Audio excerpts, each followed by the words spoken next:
Edge system door installation, ARISTO facade profiles, and grass hinges to almost hidden. Mill the holes for the hinges in the horizontal panels of the cabinet according to the instructions. You can find the link in the description below. Insert the hinges into the prepared grooves.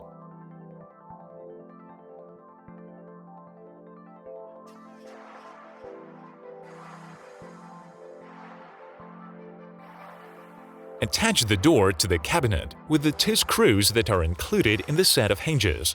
Before that, you need to drill a hole in the panel at the appropriate location. Adjust the position of the doors with the adjustment screws. It is possible to adjust in 3 planes.